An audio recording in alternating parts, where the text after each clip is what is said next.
Indication. LENVIMA is indicated for the first-line treatment of patients with unresectable hepatocellular carcinoma, HCC. Summary of warnings and precautions with LENVIMA. Adverse reactions, some of which can be serious or fatal, may occur with LENVIMA, including hypertension, cardiac dysfunction, arterial thromboembolic events, hepatotoxicity, renal failure or impairment, proteinuria, diarrhea, fistula formation, and gastrointestinal perforation, QT interval prolongation, hypocalcemia, reversible posterior leukoencephalopathy syndrome, hemorrhagic events, impairment of thyroid-stimulating hormone, suppression and thyroid dysfunction, impaired wound healing, osteonecrosis of the jaw, and embryo-fetal toxicity. Based on its mechanism of action and data from animal reproduction studies, LENVIMA can cause fetal harm when administered to pregnant women. Females of reproductive potential should be advised to use effective contraception. Based on the severity of the adverse reaction, LENVIMA should be interrupted, reduced, and/or discontinued. Hello, I'm Dr. Edward Kim. I'm an Associate Professor of Medicine in the Division of Hematology Oncology at UC Davis Comprehensive Cancer Center in Sacramento, California. I've been treating patients with unresectable hepatocellular carcinoma for over 10 years.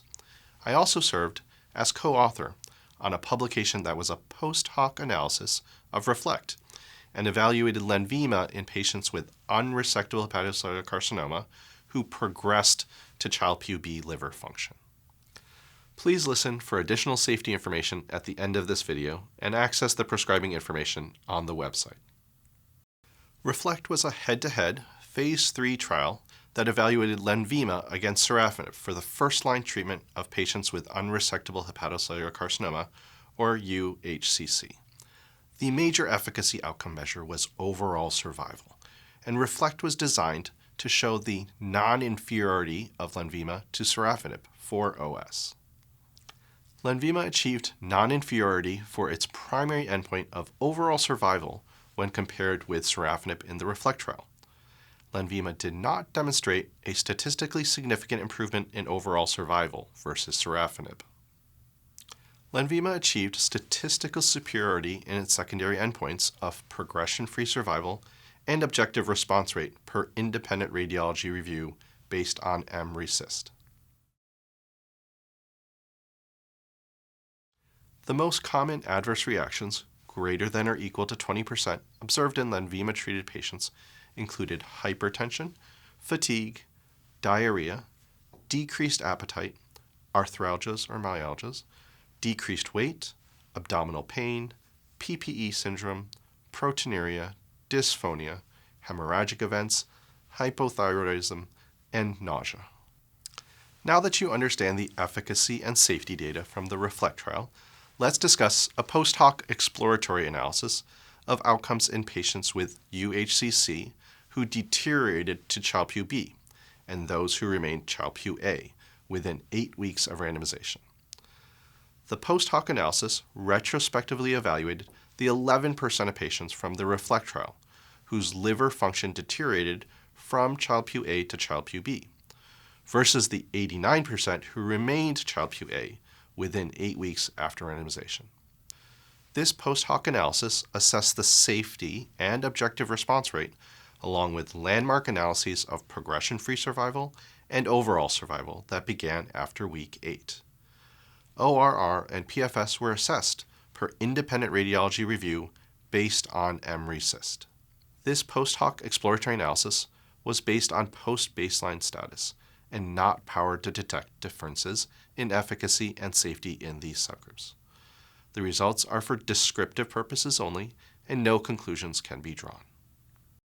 For the Child-Pugh B subgroup, the median overall survival was 6.8 months with LENVIMA and 4.5 months with sorafenib. The median progression-free survival was 3.7 months with LENVIMA and 0.5 months with sorafenib. The objective response rate was 28.3% with LENVIMA and 8.5% with sorafenib. For the Child-Pugh A subgroup, the median overall survival was 13.3 months with LENVIMA and 12 months with sorafenib. The median progression-free survival was 6.5 months with LENVIMA and 3.6 months with sorafenib. The objective response rate was 42.9% with LENVIMA and 12.9% with sorafenib. The most common treatment-emergent adverse events in the Child-Pugh B subgroup occurring in greater than or equal to 20% in either treatment arm included abdominal pain, ascites, aspartate aminotransferase increased, blood bilirubin increased, constipation, decreased appetite, diarrhea, dysphonia, fatigue, hepatic encephalopathy, hypertension, hypoalbuminemia, hypothyroidism, nausea, PPE syndrome, decreased platelet count, proteinuria, vomiting, and decreased weight. I participated in this publication because I believe strongly that there is an unmet need for understanding treatment options for patients that I commonly see who have Child-Pugh B liver function. It is worth noting that patients with Child-Pugh class B liver function are frequently excluded from clinical trials due to the severity of their underlying liver disease. Thus, there is a lack of information about the safety and efficacy of systemic treatment for these Child-Pugh B patients. This data is an analysis of existing information that provides us some insight into therapeutic options for patients who aren't eligible for trials that strictly limit to Child-Pugh A status. Please stay tuned for additional selected safety information. Hypertension. In DTC, differentiated thyroid cancer, hypertension occurred in 73% of patients on LENVIMA, 44% grade 3 to 4. In RCC, renal cell carcinoma, hypertension occurred in 42% of patients on LENVIMA plus everolimus, 13% grade 3. Systolic blood pressure greater than or equal to 160 millimeters of mercury occurred in 29% of patients, and 21% had diastolic blood pressure greater than or equal to 100 millimeters of mercury. In HCC, hepatocellular carcinoma, hypertension occurred in 45% of LENVIMA-treated patients, 24% grade 3. Grade 4 hypertension was not reported in HCC. Serious complications of poorly controlled hypertension have been reported. Control blood pressure prior to initiation. Monitor blood pressure after 1 week, then every 2 weeks for the first 2 months, and then at least monthly thereafter during treatment. Withhold and resume at reduced dose when hypertension is controlled or permanently discontinue based on severity. Cardiac dysfunction. Serious and fatal cardiac dysfunction can occur with LENVIMA. Across clinical trials in 799 patients with DTC, RCC, and HCC grade 3 or higher, cardiac dysfunction occurred in 3% of LENVIMA-treated patients. Monitor for clinical symptoms or signs of cardiac dysfunction. Withhold and resume at reduced dose upon recovery, or permanently discontinue based on severity. Arterial thromboembolic events. Among patients receiving LENVIMA or LENVIMA plus everolimus, arterial thromboembolic events of any severity occurred in 2% of patients in RCC and HCC, and 5% in DTC. Grade 3 to 5 arterial thromboembolic events ranged from 2% to 3% across all clinical trials. Among patients receiving LENVIMA with pembrolizumab, arterial thrombotic events of any severity occurred in 5% of patients in CLEAR, including myocardial infarction, 3.4%, and cerebrovascular accident, 2.3%. Permanently discontinue following an arterial thrombotic event. The safety of resuming after an arterial thromboembolic event has not been established, and LENVIMA has not been studied in patients who have had an arterial thromboembolic event within the previous 6 months. Hepatotoxicity.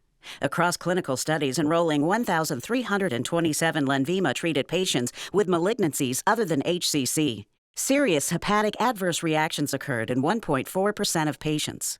Fatal events, including hepatic failure, acute hepatitis, and hepatorenal syndrome, occurred in 0.5% of patients. In HCC, hepatic encephalopathy occurred in 8% of LENVIMA-treated patients.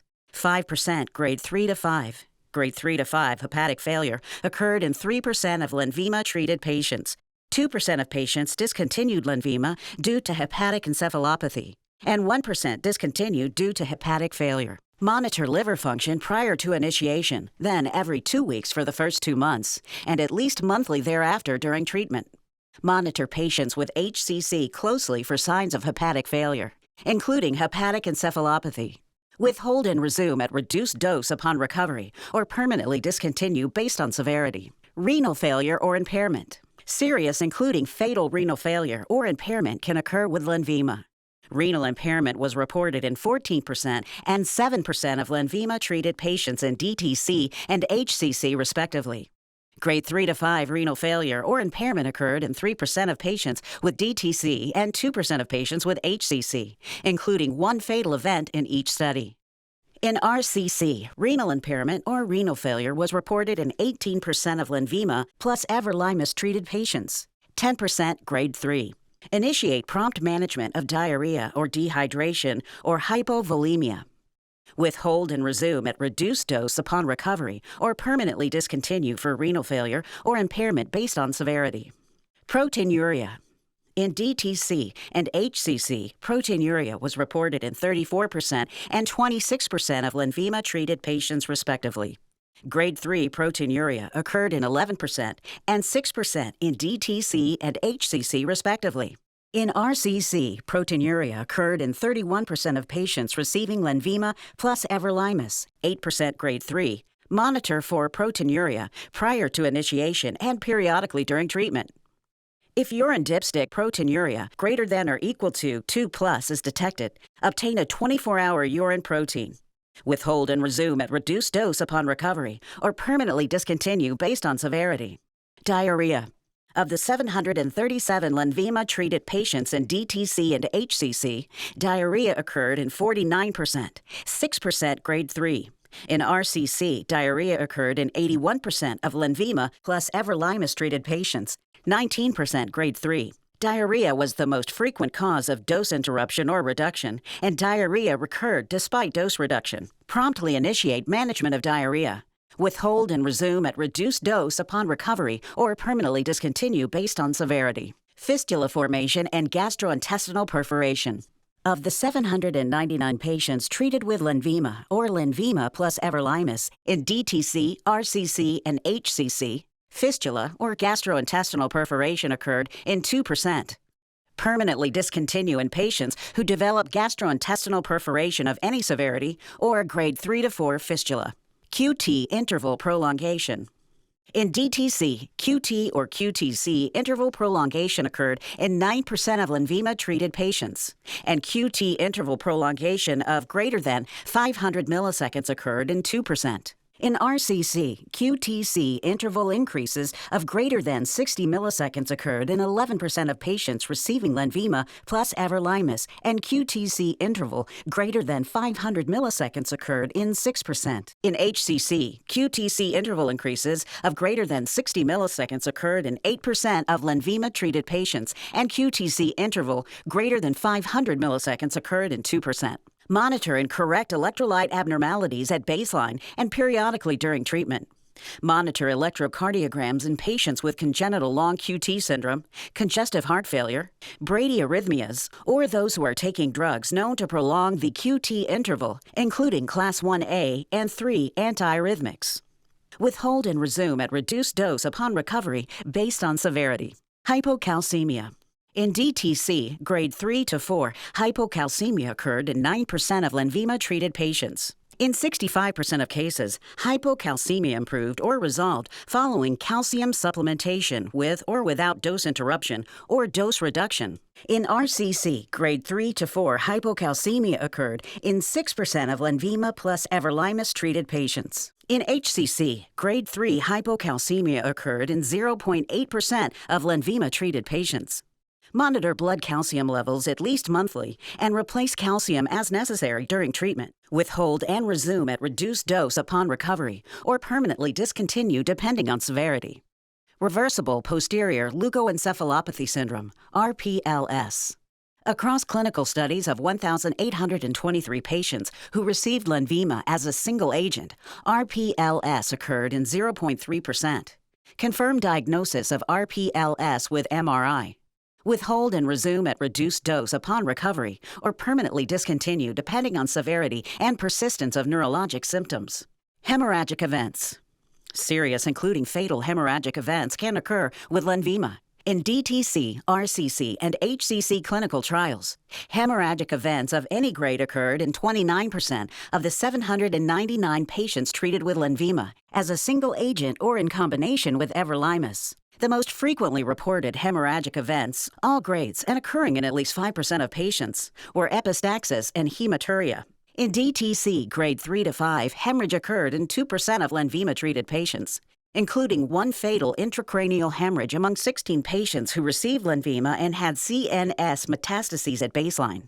In RCC, grade 3 to 5 hemorrhage occurred in 8% of LENVIMA plus everolimus-treated patients, including one fatal cerebral hemorrhage. In HCC, grade 3 to 5 hemorrhage occurred in 5% of LENVIMA-treated patients, including 7 fatal hemorrhagic events. Serious tumor-related bleeds, including fatal hemorrhagic events, occurred in LENVIMA-treated patients in clinical trials and in the post-marketing setting. In post-marketing surveillance, serious and fatal carotid artery hemorrhages were seen more frequently in patients with anaplastic thyroid carcinoma, ATC, than other tumors. Safety and effectiveness of LENVIMA in patients with ATC have not been demonstrated in clinical trials. Consider the risk of severe or fatal hemorrhage associated with tumor invasion or infiltration of major blood vessels, e.g., carotid artery. Withhold and resume at reduced dose upon recovery or permanently discontinue based on severity. Impairment of thyroid-stimulating hormone suppression or thyroid dysfunction. LENVIMA impairs exogenous thyroid suppression. In DTC, 88% of patients had baseline thyroid-stimulating hormone, TSH level, less than or equal to 0.5 milliunits per liter. In patients with normal TSH at baseline, elevation of TSH level greater than 0.5 milliunits per liter was observed post-baseline in 57% of LENVIMA-treated patients. In RCC and HCC, grade 1 or 2 hypothyroidism occurred in 24% of LENVIMA plus everolimus-treated patients and 21% of LENVIMA-treated patients, respectively. In patients with normal or low TSH at baseline, elevation of TSH was observed post-baseline in 70% of LENVIMA-treated patients in HCC and 60% of LENVIMA plus everolimus-treated patients in RCC. Monitor thyroid function prior to initiation and at least monthly during treatment. Treat hypothyroidism according to standard medical practice. Impaired wound healing. Impaired wound healing has been reported in patients who received LENVIMA. Withhold LENVIMA for at least 1 week prior to elective surgery. Do not administer for at least 2 weeks following major surgery and until adequate wound healing. The safety of resumption of LENVIMA after resolution of wound healing complications has not been established. Osteonecrosis of the jaw, ONJ. ONJ has been reported in patients receiving LENVIMA. Concomitant exposure to other risk factors, such as bisphosphonates, denosumab, dental disease, or invasive dental procedures, may increase the risk of ONJ. Perform an oral examination prior to treatment with LENVIMA and periodically during LENVIMA treatment. Advise patients regarding good oral hygiene practices and to consider having preventive dentistry performed prior to treatment with LENVIMA and throughout treatment with LENVIMA. Avoid invasive dental procedures if possible while on LENVIMA treatment, particularly in patients at higher risk. Withhold LENVIMA for at least 1 week prior to scheduled dental surgery or invasive dental procedures if possible. For patients requiring invasive dental procedures, discontinuation of bisphosphonate treatment may reduce the risk of ONJ. Withhold LENVIMA if ONJ develops and restart based on clinical judgment of adequate resolution. Embryo-fetal toxicity. Based on its mechanism of action and data from animal reproduction studies, LENVIMA can cause fetal harm when administered to pregnant women. In animal reproduction studies, oral administration of lenvatinib during organogenesis at doses below the recommended clinical doses resulted in embryo-toxicity, fetotoxicity, and teratogenicity in rats and rabbits. Advise pregnant women of the potential risk to a fetus and advise females of reproductive potential to use effective contraception during treatment with LENVIMA and for 30 days after the last dose. Adverse reactions. In HCC, the most common adverse reactions, greater than or equal to 20%, observed in LENVIMA-treated patients were hypertension, 45%, fatigue, 44%, diarrhea, 39%, decreased appetite, 34%, arthralgia or myalgia, 31%, decreased weight, 31%, abdominal pain, 30%, Palmer-Plantar erythrodysesthesia syndrome, 27%, proteinuria, 26%, Dysphonia, 24%. Hemorrhagic events, 23%. Hypothyroidism, 21%. And nausea, 20%. The most common serious adverse reactions, greater than or equal to 2%, were hepatic encephalopathy, 5%, hepatic failure, 3%, ascites, 3%, and decreased appetite, 2%. Adverse reactions led to dose reductions or interruption in 62% of patients. The most common adverse reactions, greater than or equal to 5%, resulting in dose reductions were fatigue, 9%, decreased appetite, 8%, diarrhea, 8%, proteinuria, 7%, hypertension, 6%, and Palmer-Plantar erythrodysesthesia syndrome, 5%. Treatment discontinuation due to an adverse reaction occurred in 20% of patients.